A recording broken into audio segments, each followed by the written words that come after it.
pas qu'il faisait froid, extrêmement froid. Sortir du lit à minuit dans la Norvège du 9e siècle était moins une question de rythme circadien que d'anxiété de survie. Alors, vous vous êtes réveillé à minuit dans une longue maison viking en fumée. Il fait noir comme dans un four, à l'exception des braises mourantes du foyer. Vos pieds sont gelés. Votre cousin ronfle comme un ours qui s'étouffe avec une bûche, et vous avez une bonne heure ou deux avant que le second sommeil ne commence. Et maintenant ? Bienvenue à l'intervalle de minuit. Cette étrange période d'éveil entre le premier et le second sommeil que les Vikings remplissaient d'un curieux mélange de corvées, de rituels et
Vikings. Même à la maison, une forme de veille de nuit était courante. Dans les longues maisons, ces immenses salles communes où tout le monde dormait ensemble, quelqu'un pouvait rester debout pour entretenir le feu, écouter les loups ou simplement vérifier que les animaux ne rongeaient pas encore les bottes de quelqu'un. Et dans les plus grands établissements, des gardes patrouillaient les périmètres ou surveillaient depuis des tours de guet. Mais il ne s'agissait pas seulement de sécurité. Il s'agissait de culture. Être toujours prêt était un sujet de fierté. Un homme viking n'était pas censé dormir comme une souche. Il était censé dormir comme un guerrier et légèrement, avec méfiance, et une main sur sa hache. Le sommeil profond était pour ceux qui ne s'attendaient pas à une attaque surprise.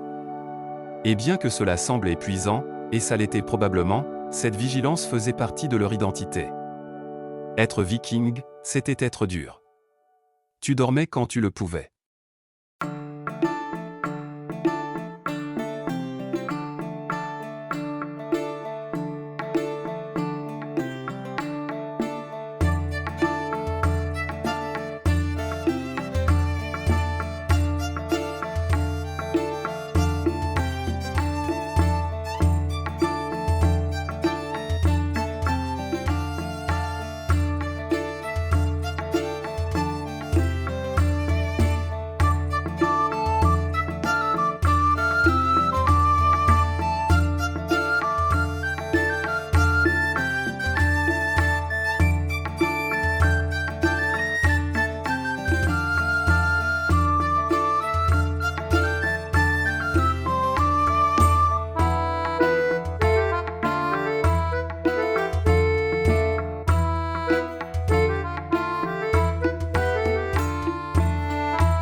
cela ne signifiait pas nécessairement câliner une épée comme un ours en peluche, bien que, pour être juste, certains le faisaient probablement.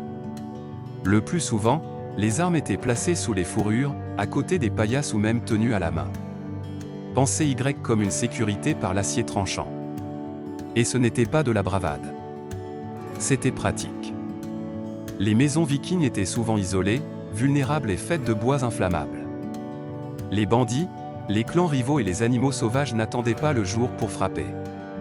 Être désarmé lorsqu'on est réveillé en sursaut était un moyen rapide de devenir un poème épique dont personne ne se souvient de la fin. Il y a même un mot pour cet état d'esprit dans la culture nordique ancienne, la vigilance. Dormir trop profondément, c'était dormir avec insouciance. Le guerrier vraiment honorable restait alerte même dans ses rêves. Si vous dormiez pendant une effraction ou, pire, si vous mouriez dans votre sommeil sans armes, bonne chance pour entrer au Valhalla. Odin était difficile. Et les armes elles-mêmes n'étaient pas rangées dans des coffres ou des râteliers. Les haches étaient appuyées contre les murs. Les épées gisaient à côté des oreillers. Les lances pouvaient être coincées sous le cadre du lit. Si vous étiez assez chic pour en avoir...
compacté, parfois saupoudré de paille pour l'adoucir, ou plus réalistement, pour absorber tout ce qui se renversait des animaux, des bols de soupe, ou les deux.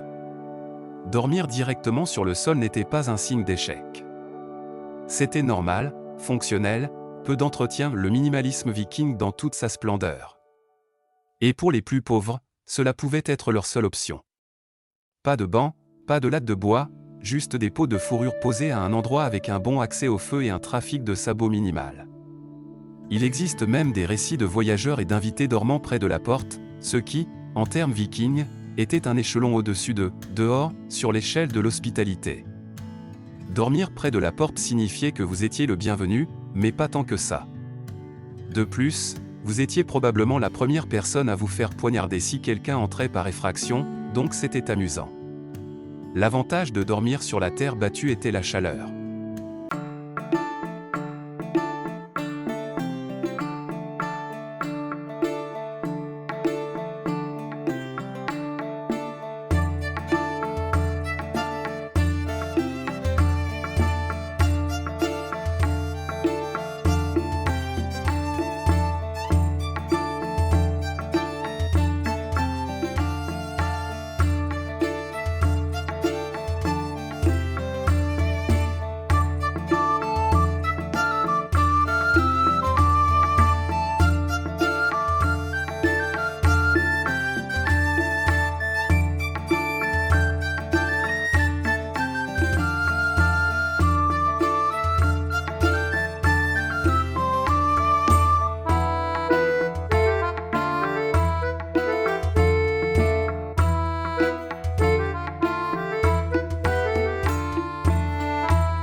Les Vikings n'en avaient pas besoin.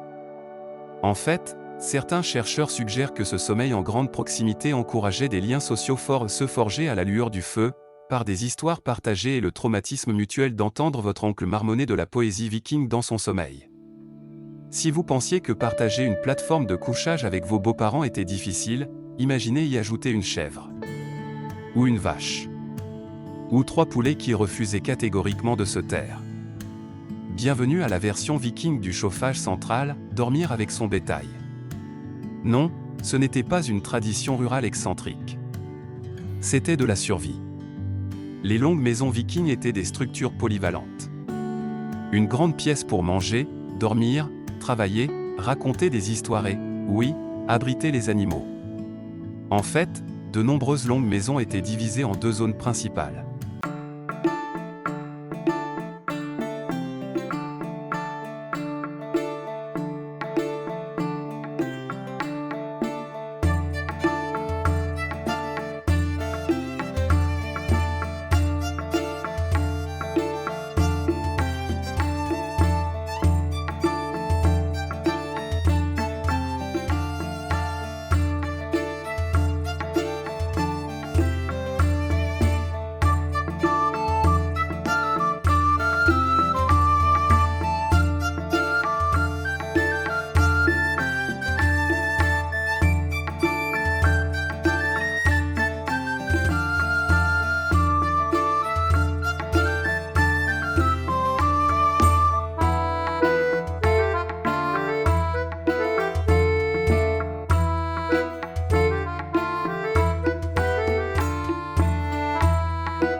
Pèlerinage et pénitence. Le clergé de la ville ordonna que les danseurs soient retirés de Strasbourg. Beaucoup furent transportés à moitié conscients au sanctuaire de Saint-Guy dans la ville voisine de Saverne, transportés par charrette ou affalés sur des bêtes de somme. Une fois sur place, les affligés étaient vêtus de chaussures rouges, chacune avec une croix sainte peinte sur la semelle. On les faisait tourner autour du sanctuaire en cercle rituel, on priait sur eux, on les aspergeait d'eau bénite et on leur faisait déposer des offrandes devant les reliques du saint. Quelques-uns se seraient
partisans de la théorie de l'hystéricide des épidémies similaires. Des groupes de religieuses qui aboyaient comme des chiens, des villes où les gens croyaient avoir été mordus par des animaux invisibles, des villages où le rire ou les cris devenaient contagieux. Dans chaque cas, il n'y avait pas de toxines, pas d'infection, juste une croyance partagée et une peur partagée. Pourtant, même la théorie de l'hystérie de masse n'explique pas tout. Pourquoi certaines personnes ont-elles dansé jusqu'à ce que leur corps lâche? Pourquoi seules certaines villes ont-elles connu cela, et pas d'autres soumises à une pression égale? Cela peut offrir un cadre, mais pas une conclusion. Car aussi le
de plus ancien, de plus primal, et cela ne s'est pas arrêté au pain. Pour vraiment comprendre la peste dansante, nous devons entrer dans l'esprit des gens qui l'ont vécu, et cela signifie entrer dans un monde où la peur, la foi et le folklore étaient indiscernables de la réalité. En 1518, l'Europe ne luttait pas seulement contre la famine et la maladie. Elle était spirituellement anxieuse. La vie était courte, violente et souvent inexplicable. La personne moyenne croyait que sa souffrance ne venait pas des bactéries ou de la psychologie, mais d'un châtiment divin ou d'une colère surnaturelle.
Toutes des villes qui ont vu des événements similaires se dérouler.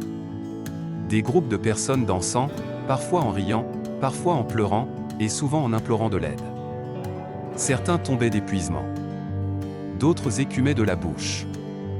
Les réactions des autorités étaient toujours les mêmes, priez plus fort, emmenez-les au sanctuaire le plus proche et espérez qu'ils s'arrêtent. Le fait que Strasbourg ne soit pas seul ne fait qu'approfondir le mystère.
Strasbourg, mais les mécanismes sont étrangement similaires.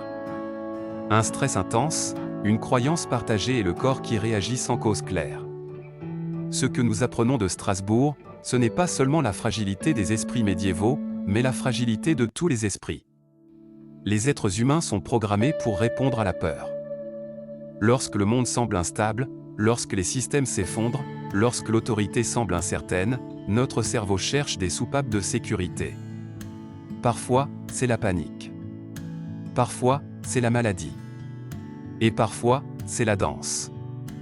Le danger aujourd'hui ne se trouve peut-être pas sur les places pavées des villes, mais sur les places numériques. La peur en ligne se propage en millisecondes. La désinformation se déplace plus vite que les rumeurs médiévales n'ont jamais pu le faire. Une vidéo virale, une fausse affirmation, un moment de panique de groupe, et vous pourriez voir les graines d'une hystérie moderne éclore avant que quiconque ne puisse l'arrêter. Ainsi, même si nous ne reverrons peut-être jamais des villageois